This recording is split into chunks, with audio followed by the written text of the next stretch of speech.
working at Amazon, the more you do, they're just not satisfied. And it's a constant push, push, push. Jennifer Bates doesn't want to be treated like a machine. Last year, she helped launch a union drive for the 5,800 employees of Amazon's fulfillment center in Bessemer, Alabama. It would be the first unionized Amazon workplace, a company whose profits nearly doubled as the pandemic ravaged the country. The drive has received significant national media attention, along with nods of support from celebrities and prominent Democratic politicians, including President Biden. If the Bessemer employees vote in favor of organizing to bargain for better conditions, it will mark one of the biggest victories in the labor movement's history. Was there a moment when you realized the union drive was going to be a really big deal? The first time when I said it's going to be big, when Bernie Sanders sent out his tweet, we started hearing from people all over the country. When the president gave his speech on it. Workers in Alabama and all across America are voting on whether to organize a union in their workplace. Then that really said, okay. It really hadn't sunk in yet. Right now, out of 5 months, it's just now hitting me just how big it really is. Because we were just a few people in a small town trying to organize, just to organize a union in our facility. And now it's this big, you know. Yeah, it's shocking. We never knew that it was going to be this big. Jeff Bezos chose not to attend the recent Senate hearing on the inequality crisis in America. What did his absence say to you? What I've been saying all the time, that he doesn't care about his employees. That just amplified his way of turning his back. His words were, I've already given you competitive wages. I've already given you good benefits. And I keep saying the same thing. He keeps saying those are awesome benefits. I keep saying it's just like giving me a wheelbarrow and calling it a car. What inspired you to step up and take a leadership role in this fight? I've been a leader for a long time. I've done ministry work, youth leader, praise and worship leader. I've been a team leader before, and at Amazon, I'm a learning ambassador. So I teach other employees. What really pushed me, because a lot of people are afraid to speak out.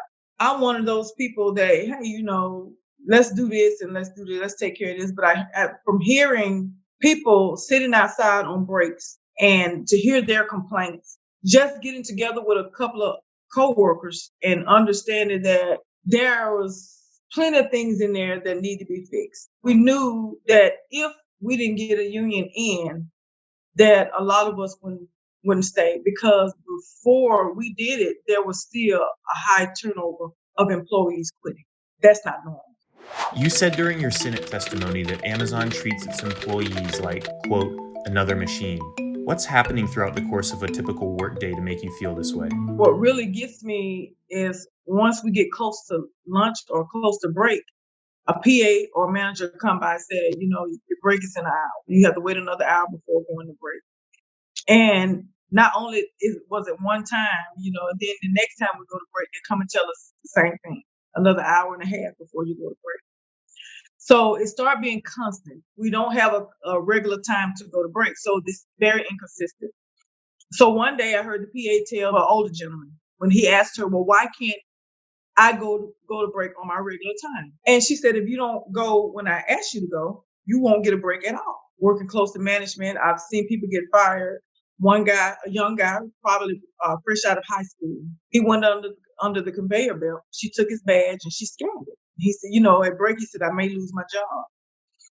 The next day he came back to work. They said he got fired. So there were no signs to tell him, don't go up under the conveyor belt. You know, some people were saying, well, that's common sense.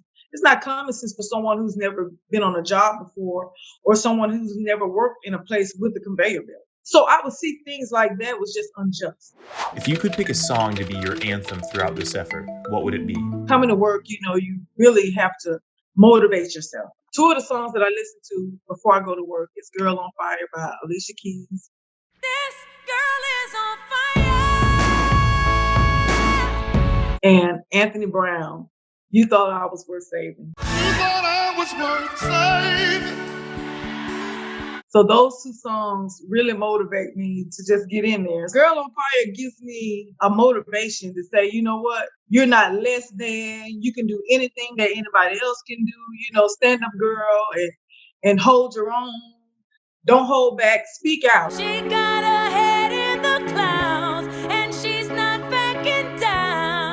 So it gives me that motivation to stand up. And when you walk in the room, all of your encouragement and all your strength is there. So definitely Girl on Fire. What do you like about working for Amazon? What I like about it is my coworkers. We all, come in and we all have different lives, different stories with each other. What I do like is to be a part of assisting the community, to go in and knowing that they're getting a nice package, to be motivated to go in to do that, and them not understanding that, we motivate each other to try to get it done. Working at Amazon, the more you do, they're just not satisfied. And it's a constant push, to get it done. What was your first job? Working in an okra field. My mother's cousin had an okra field. I was 13 years old. So in the summertime, a lot of us in the neighborhood would get on the back of his truck and we would go down and pick okra. It taught me the concept behind working and getting paid for work, taking a break and eating lunch.